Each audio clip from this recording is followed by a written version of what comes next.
ফজরের নামাজ পড়ো 4 রাকাত মাত্র, কিন্তু এত সুন্দর করে নামাজ পড়ো যোহর পর্যন্ত যেন আমি আল্লাহ তোমার প্রতি সন্তুষ্ট থাকি।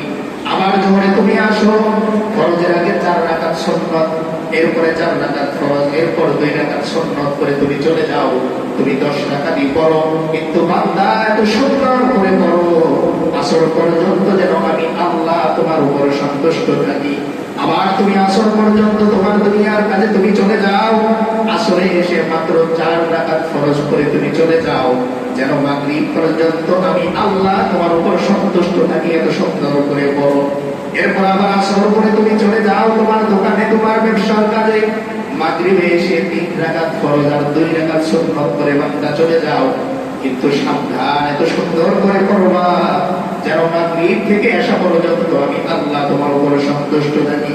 এরপর আবার তুমি চলে যাও দুনিয়ার কাজে, তোমার ব্যবসায়ী কাজে, এশার সময় এসে আবার 4 রাকাত ফরজ, 2 রাকাত সুন্নাত, 3 রাকাত বেতের পরে বান্দা চলে যাও।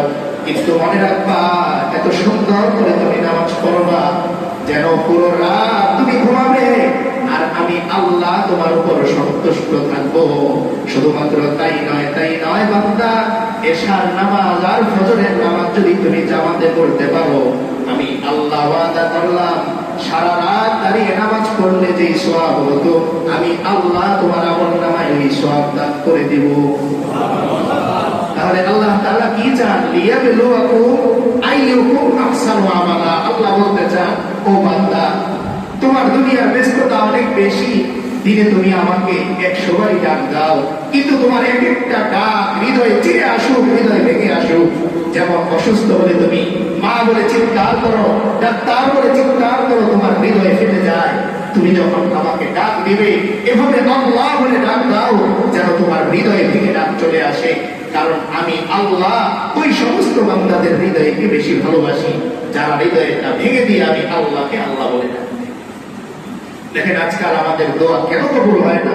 কারণ আমি আমার বাবার কাছ থেকে 100 টাকা আদায় করার জন্য সেই রাত থেকে বাবার পিছনে পিছনে ঘুরি।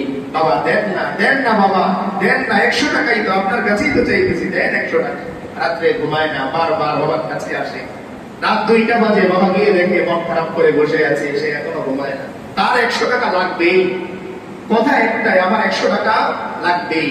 ফজরের সময় একটু ঘুমায়, আবার হুট করে উঠে বাবা অফিসে যাওয়ার আগে আবার বাবার কাছে, বাবা দেন না, 100 টাকাই তো, রাত থেকে চাইতেছি, 100 টাকাই তো, দেন না।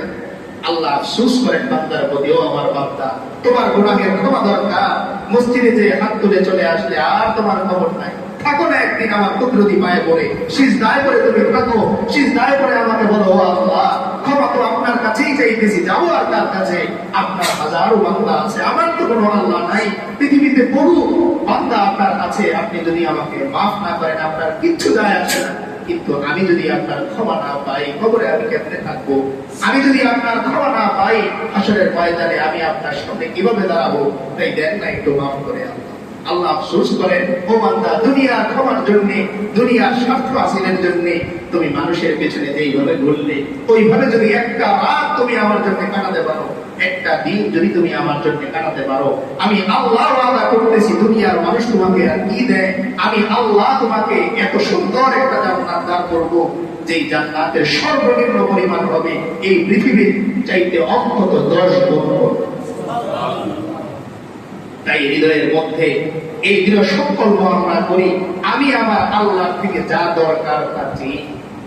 এই জন্য ওলামায়ে কেরাম বলে, যেই হাত, যেই হৃদয় একবার আল্লাহর থেকে নেয়া শিখে গেছে, কথাটা খেয়াল করে শুনবো, যেই হাত, যেই হৃদয় আল্লাহর থেকে চেয়ে নেয়া শিখে গেছে, পৃথিবীর কারো দরবারে তার হাত পাতা লাগবে না, পৃথিবীর কারো দরবারে তার ধরা লাগবে না, কারণ তার হাত, তার হৃদয় তার থেকে নেয়া শিখে গেছে আল্লাহ।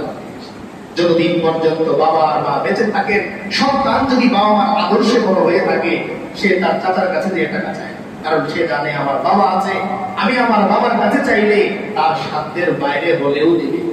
এখান থেকে আল্লাহ পয়েন্টে আনেন, ও বান্দা, তোমার বাবার কাছে না থাকার পরেও ঋণ করে যদি দিতে পারেন, আমি আল্লাহর কাছে খাজায়ের ধন ভান্ডারের রত্ন ভান্ডার আমি আল্লাহর কাছে, শুধু চেয়ে দেখো আমি আল্লাহ তোমাকে কি দিতে পারি। কিন্তু আফসোস আমার জন্য, আমি দুনিয়ার একটা চাকরির জন্য যেইভাবে পরিশ্রম করি, আজকাল দেখবেন বিশেষভাবে যারা আমরা পড়াশোনাতে বিসিএস এর জন্য প্রস্তুতি নিই, আমরা আবার কথাটা মনে কষ্ট দিব না যে এইভাবে আমরা সারা রাত থেকে পড়ি, রাতের পর রাত আমি পড়তেছি, টার্গেট আমার বিসিএস এ আমার টিকতেই হবে, পাস করতে হবে। হাসরের ময়দানে যদি আল্লাহ আমাকে ডাক দিয়ে বলেন, প্রশ্ন করেন, ও আমার বান্দা, এত রাত করে বছরের পর বছর করে বিসিএস কি পাস করতে পেরেছো? অনেকেই আছেন 8 বছর 9 বছর ট্রাই করছেন, হচ্ছেন। যদি আল্লাহ শুধু এতটুকু জিজ্ঞেস করেন, ও আমার বান্দা, যে হাত দিয়ে তুমি লিখতে ওই হাতটা কাটতে আছে, যে দেমাগ দিয়ে তুমি বিসিএস এর প্রশ্নগুলো হল করতে ওই দেমাগটা কাটতে ছিল, যে পা দিয়ে তুমি পরীক্ষার হল পর্যন্ত হেঁটে যেতে, তোমার পাশেই তো দেখেছো কত মানুষ হুইল চেয়ার নিয়ে বসা, কত মানুষ মাটির মধ্যে বসা করতে আছে। এই যে একটা সুন্দর দেমাগ আমি তোমাকে দান করলাম, দুইটা সুস্থ সুন্দর হাত আমি তোমাকে দান করলাম, দুইটা সুস্থ পা আমি তোমাকে দান করলাম, ও বান্দা, একটা রাত তো তুমি আমার জন্য জানলে না, একটা নামাজের মধ্যেও তো তুমি হৃদয় থেকে আমাকে সিজদা দিলে না। বান্দা, যেই পরিশ্রম তুমি বিসিএস এর পিছনে 8 বছর করেছো, ডাক্তার হওয়ার জন্য 10 বছর 15 বছর করেছো, এরকম একটা বছর যদি তুমি শুধু আমার পেছনে তুমি দিতে, আমি আল্লাহ তোমাকে শুধুমাত্র দুনিয়ার নয় আখিরাতের বাদশা আমি আল্লাহ তোমাকে বানিয়েছি। এজন্য চলুন হৃদয়কে ঘোরাই, দুনিয়ার দিকে নয় বরং আল্লাহমুখী করি। হৃদয় একমাত্র আল্লাহর কাছে গেলে শান্তি পায়। দেখবেন যারা গরু পালে, গরুটা যখন গোয়াল থেকে ছুটে যায় ও দৌড়াদৌড়ি করে, কিন্তু মালিক যে যখন তার দড়িটার মধ্যে ধরে ফেলে আর গরুটা খেয়াল করে আমার দড়িতে কার হাত লাগানো, আমার মালিকের হাত লাগানো, গরুটা আস্তে নীরব হয়ে যায়। আল্লাহ তাআলা বান্দাকে বোঝাতে চান, আলা বিযিকরিল্লাহি তাতমাইন্নুল কুলুব বলে আল্লাহ এটাই বোঝাতে চান, ও বান্দা, হৃদয় দিয়েছি তোমাকে আমি আমার কাছে সঁপে দেওয়ার জন্য।